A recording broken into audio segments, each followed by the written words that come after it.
কানে ব্যথা বাচ্চা বলতে পারে, ছোট বাচ্চা, এদের সংখ্যা খুব বেশি নয়। মোস্ট অফ দ্য টাইম তারা কান্না করে, অনেক সময় হাত দিয়ে কান টানার একটুখানি পুল করে, অনেক সময় দেখিয়ে দেয় আর একটু বড় হলে।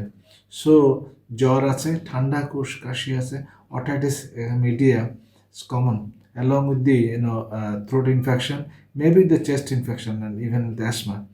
সো এটা দেখতে হবে। অতিরিক্ত কান্না করলে এটা হতে পারে একটা স্মল পসিবিলিটি।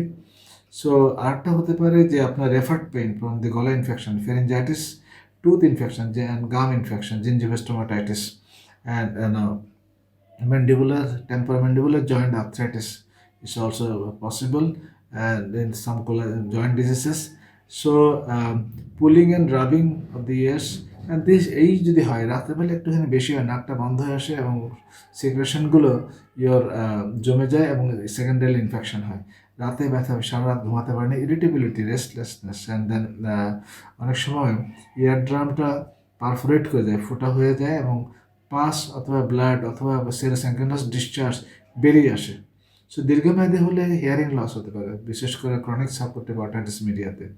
তাহলে পরে এই যদি হয়, ডায়াগনোসিস দেখাইতে যাচ্ছে, অটোস্কোপি করেন একটুখানি এবং গলাটা দেখেন, লাংসের যে ইনফেকশনটুকু আছে কি নেই, শ্বাসকষ্ট আছে কি না নেই, রেসপিরেটরি রেট কাউন্ট করে লাং টস কালেক্ট করে বুঝে নেবেন।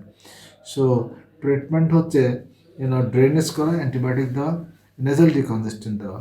কোমোবিলিটি যদি থাকে আদার্স, সেক্ষেত্রে ওটা ট্রিট করা, যেমন আপনার অ্যাসমা বললাম।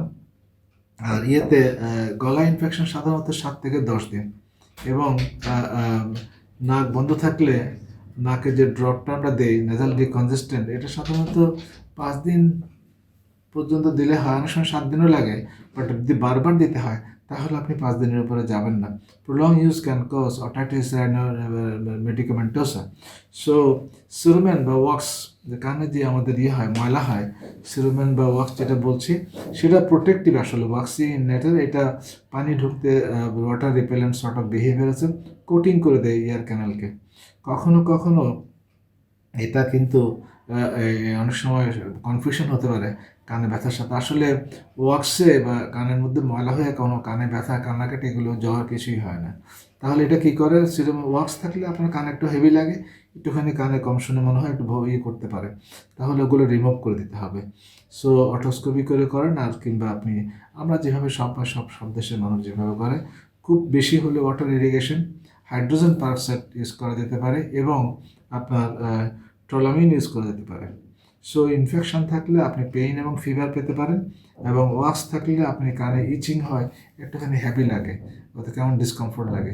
দুটোর মধ্যে তফাৎ, চিকিৎসা দুটা দুরকম।